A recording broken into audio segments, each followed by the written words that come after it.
how much?" "A fair amount," Nevada sighed. "That doesn't sound very promising, Tinkler.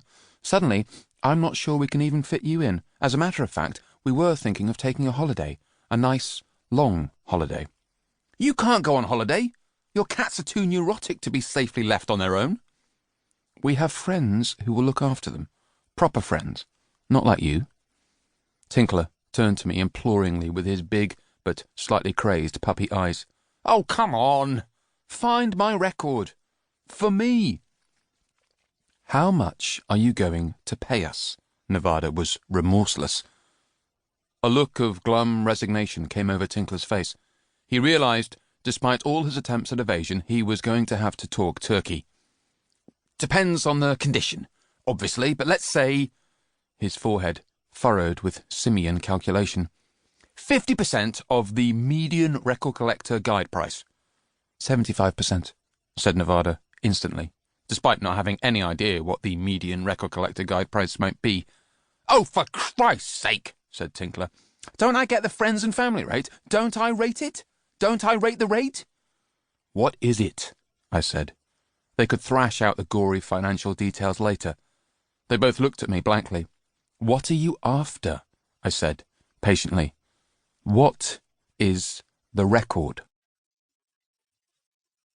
Of course, nothing can ever be straightforward. And it all began to get a lot more complicated on the very first day I started working for Tinkler. It was a bright, winter morning with a cold bite in the air.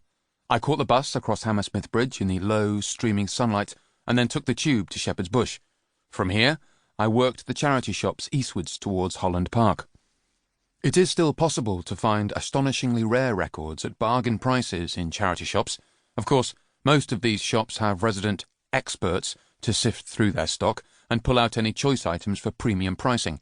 In practice, this means anything by the Beatles or Elvis being assigned astronomical price tags, regardless of their scarcity or collectability.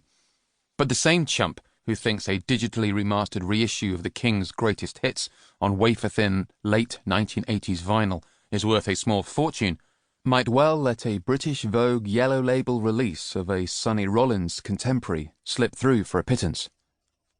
And these treasures do turn up, going for a song, to be seized on by someone like yours truly, with trembling hands and a corresponding song of gratitude in their heart.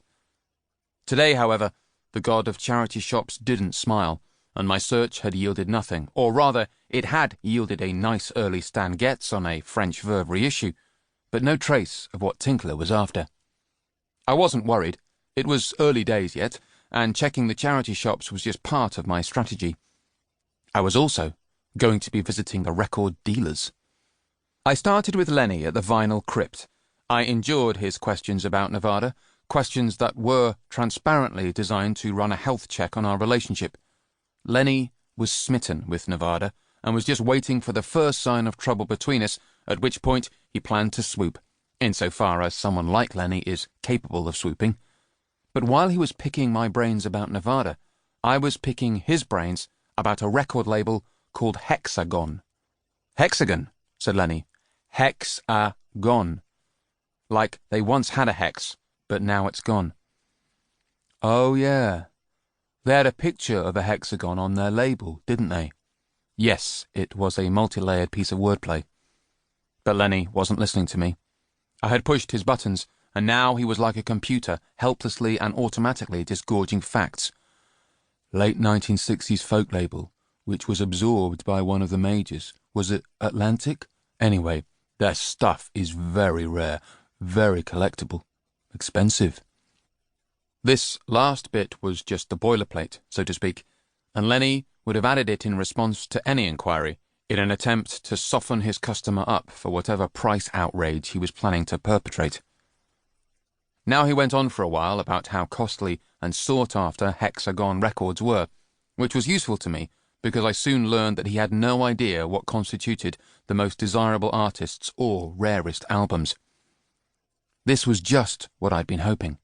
It confirmed that, in addition to finding gems in charity shops, it was still also possible to get terrific records from dealers at bargain prices, providing they didn't know what they were doing, which, as in most forms of human endeavour, was about 90% of the time.